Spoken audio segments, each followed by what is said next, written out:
My channel my online diary. তোমার সবাই কেমন আছে? আশা করছি খুব ভালো আছে, আমিও খুব ভালো আছি। আবার একটা নতুন ব্লগে তোমার সবাইকে অনেক অনেক ওয়েলকাম জানাই। আজকে সপ্তমী, তো শুভ সপ্তমী সবাইকে তোমাদের। আর এখন যাচ্ছি মন্দিরে।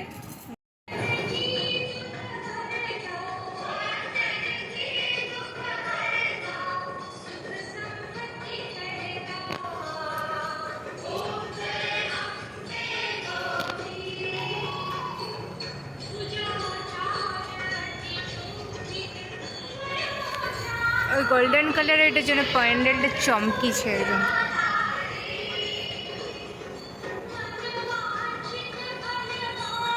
তো গাইস, আমাদের এবারে দেখো পুজো প্যান্ডেলের থিম তো আমি আগেই বলেছি গঙ্গা ঘাট। তো ওইগুলো নতুন প্রদীপ, আর প্রদীপের মধ্যে দেখো শুধু প্রদীপ দিয়ে আছে, অনেক প্রদীপ দিয়ে আছে চারোদিকে। এই দেখো এদিকেও প্রদীপ দিয়ে আছে। গঙ্গা আরতি এটা আর এটা কালীঘাট থিম করা আছে। আর এখানে দেখো, আর জল বারবার লিক হয়ে যাচ্ছে। জল অনেক অনেক ট্যাঙ্কার জল ঢালা হয়েছে, কিন্তু বারবার জল লিক হয়ে যাচ্ছে। এইটাই হয়নি, ওই দিকটায় হয়ে গেছে, ওই পাশটাতে। হ্যাঁ হ্যাঁ, ওই পাশটাতে হয়ে গেছে। আর ওইদিকে আছে ভোলে বাবার মন্দির আর রাম মন্দির। আর এখান থেকে এই ভোলে বাবার জটার থেকে মানে জল আসছে ওই জায়গাটাতে। আর ওগুলো দেখো, ওগুলো ডিজাইন করেছি না, মানে গঙ্গা ঘাটে যে মানুষের চান করে সেটা। ওই যে মাথাগুলো দেখাচ্ছে ওগুলো। আমি যাচ্ছি, এবারে বাড়ি যাচ্ছি। আমি আর আসবো না। দেখো লাইট দেওয়া আছে কি সুন্দর। রাত্রেবেলায় তো আলাদাই নাজারা থাকবে দেখতে। আর এখানে জগন্নাথের মন্দির, গণেশ মন্দির, ওটা ওই কৃষ্ণ মন্দির না বাবা, কৃষ্ণ মন্দির। আর আদিশক্তি ওখানে। আর ওই দেখো ওই যে পেন্টিংটা তোমরা দেখছো কালী মায়ের, ওইটা হলো মানে হাতে করা পেন্টিং, কোনো ফটো ডিজিটাল ফটো রয়ে হাতে বানানো। ওইখানে সব কিছু লেখা আছে অষ্টমী কবে কোথায়? আমি জিজ্ঞেস করিলাম তো। আরে দা ফটো তুলে নিয়েছি কিসে? এটা এটা তিরুপতি বালাজি। গাইস, জল খাবার করলাম আজকে বেগনি, মানে ভিডিও করা হলো না কেন আজকে না অষ্টমী তাড়াতাড়ি লেগে যাবে, তার জন্য একটু তাড়াতাড়ি কাজ করতে হচ্ছে, মানে তাড়াতাড়ি। আর আমি মুড়ি খেলাম না, বললাম একবারে ভাত খাবো, তো আমি এখন ভাত নিয়ে বসছি।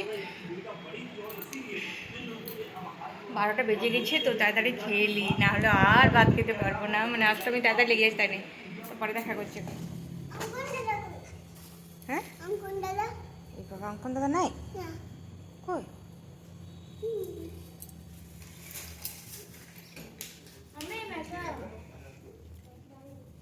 বাবা এত গেস্ট এসছি, এরাই নেই। হ্যাঁ, তুমি ভালো আছো? কে বটে?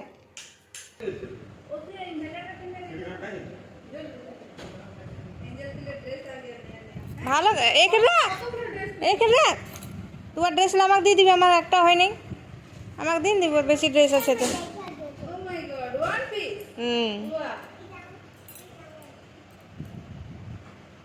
কার দেখি কেমন পছন্দ হয়েছে? হ্যাঁ, জামার দরকার তো, পছন্দ হয়েছে ড্রেসটা? হ্যাঁ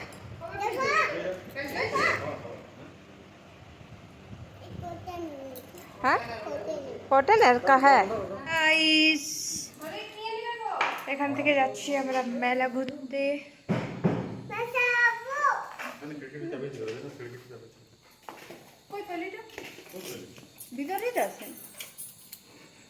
কিন্তু বললো ডেকে নিয়ে আসবো।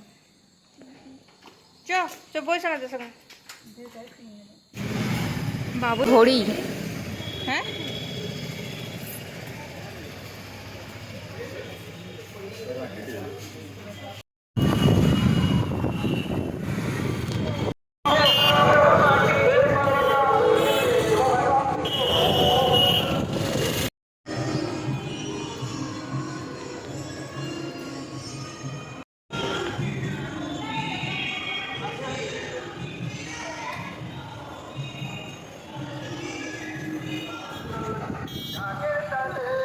গাইস এখন আমরা আছি ধানবাদ রেসিডেন্টির কাছে। তো দেখো, তোমরা সবাই ভাববে কি বেঙ্গলেই শুধু লাইট হয়, প্যান্ডেল হয়, কিন্তু দেখো আমাদের এখানে ধানবাদে কি সুন্দর লাইট হয়েছে। চারোদিকটা ঝলমল করছে লাইটে, আর প্রত্যেক লাইটে আলাদা আলাদা ডিজাইন আছে। আমি গাড়িতে আছি তার জন্য প্রত্যেক লাইটের ডিজাইনগুলো দেখাতে পারছি না, শুধু তোমরা লাইটেই দেখাচ্ছি। আর এত বেশি ভালো লাগছে এখানে, বিশেষ করে সবাই লাইটগুলো দেখতে আসে। আর ইনস্টাগ্রামে ভিডিওতে তো অনেক আগেই সবাই দেখে নিয়েছে এসএলএনটির কাছে লাইটগুলো। তো যাই হোক, আমরা অনেকগুলো দোকান দেখলাম, বাবুর জন্য ঘড়ি নিতে এসেছি, ধানবাদে ঠাকুর দেখতে আসিনি। তো ঘড়ি নেবো আর যাবো, আর এই পুজো মায়াটার সঙ্গে দেখা করতে এসেছিলাম। আর রাস্তার মাঝে যে প্যান্ডেলগুলো থাকবে সেগুলো তো দেখে রেখেই যাবো।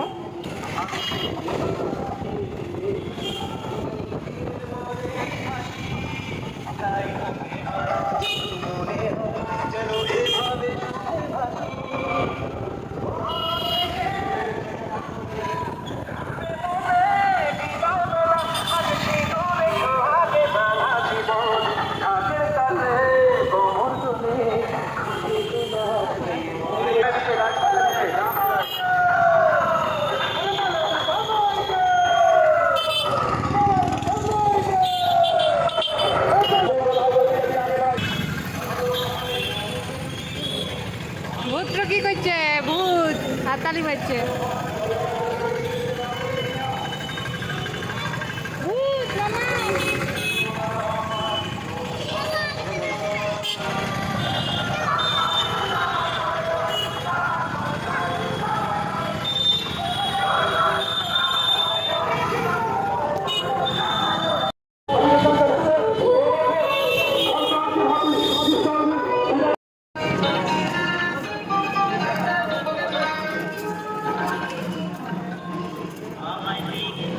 মামা মামা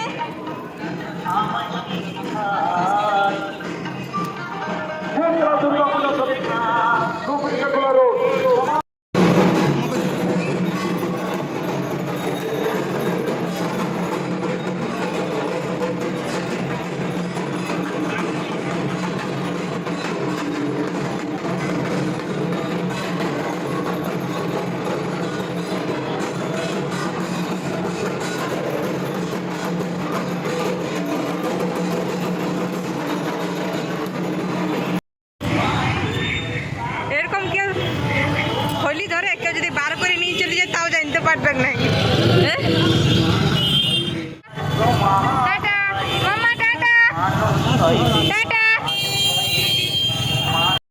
এত বেশি জামে আমরা ফেসে গেছিলাম, আর আমি গাড়িতে বসে বসে বিরক্ত হয়ে গেছিলাম। আর আমাদের ঠাকুর দেখতে ছেড়ে এখানে এসেছি বলো, সেটাও সপ্তমীর দিন। ঘড়ির জন্য কত দোকান ঘুরছি, ভাবা যায় ওর পছন্দের ঘড়ি, মানে আমাদের পছন্দ, বাবু আমাদের পছন্দই পড়বে। তা এটাও হলো একটা, এই যে এই লাইট গেটটা দেখছো এটা হলো স্টিল গেটের লাইট গেট। আর এই জায়গাতে খুব ভালো প্যান্ডেল হয়, ঠাকুর হয়, মানে থিমে আলাদা থাকে। তো আমরা বিয়ের আগে এখানে ঠাকুর দেখতে আসতাম, আর এখন এত বেশি ভিড়, শোনা বলছেন না আমি যাব না ঠাকুর দেখতে। তো অনেক ঘুরে ঘুরে যেতে হচ্ছে, মানে এই রোড জাম করে রেখেছে, এদিকে গাড়ি এদিকে যেতে দেবে না, ওদিকের গাড়ি ওদিকে মানে এদিকে আসতে দেবে না। তো অন্যদিকে আমাকে ঘুরে ঘুরে যেতে হচ্ছে। দেখো কত বেশি ভিড় আর কত বেশি গাড়ির জাম।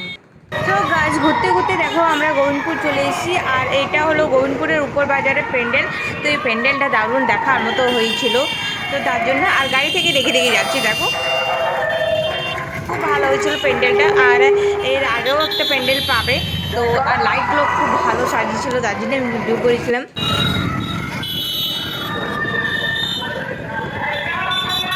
এটা হলো গোবিন্দপুর। এর আগে যে প্যান্ডেলটা দেখালাম সেটা ছিল উপর বাজার গোবিন্দপুরে। আর বলছে চিত্রকূট কোথায় করেছে? উপর বাজারে ভেঙে দিচ্ছে চিত্র, প্লাস্টিকে ভরা ছিল চশমা ঢোকা, সেটা বার করে করে ভেঙে দিচ্ছে। কি সো গাইস, আসার সময় মায়ের সঙ্গে দেখা করে নিলাম, আর এবারে যাবো বাড়ি। তো মানে এই মাত্র এলাম, আর থাকবো না বেশিক্ষণ, অনেক রাত হয়ে গেল। হ্যাঁ কি কিটা তো কোথায় আছে? তুই লে, তোরটা দেখবো, বসবো দেখে। তো লে গুলে ফোর হুইলারে একটা তো ফোর হুইলার থাকা দরকার মা কারো। আমার বরকে বলিনি ফোর হুইলার নিতে, বা ভালো লাগছে কেন আমার শ্যুট হয় না যেটা, সেটা যেতে বলবো। ভাইরও শুট হয় নাই ভাই তো লিস না পড়বে টেম্পুলে ভূমি করে অস্থির হয়ে যায় ইস, আমরা বাড়ি চলে এলাম এখন মানে 9:30 বাজে পার হচ্ছে আর কাজের কাজ কিছু হলো না বাবুর জন্য ঘড়ি কিনতে গেছিলাম ঘড়িও পেলাম না মানে মনের মতন পেলাম না ঘড়ি তো অনেক ছিল মনের মতন পেলাম না যেটা চাইছিলাম সেটা পেলাম না আর ঠাকুরও দেখা হলো না এক জায়গায় ঠাকুর দেখেছি তারপরে চলে এসেছি মানে বললাম যে অনেক দেরি হয়ে যাবে তো তার জন্যে আর মায়ের কাছে গেলাম মায়ের কাছেও বসিনি ওই একটু দেখা করলাম চোখের দেখা মানে পার হয়ে আসছিলাম রাস্তাতে তার জন্য চোখের দেখা দেখলাম আর চলে এলাম বাড়িতে তো আজকে সেরকম কিছুই হলো না কাজের কাজ শুধু গেলাম আর কি বলবো বসে বসে শুধু কোমর ধরে গেল গাড়িতে আর শুধু রাস্তাতে জ্যাম দেখলাম এত গাড়িতে জাম লেগেছিল পুজো বলে কথা জাম তো থাকবে তো আশা করছি আজকে ব্লগটা তোমাদের ভালো লেগেছে ভালো লেগে থাকলে please like comment share channel subscribe করতে ভুলো না তোমার সঙ্গে খুব ভালো থাকো আমি ভালো আছি আজকের জন্য টাটা গুড নাইট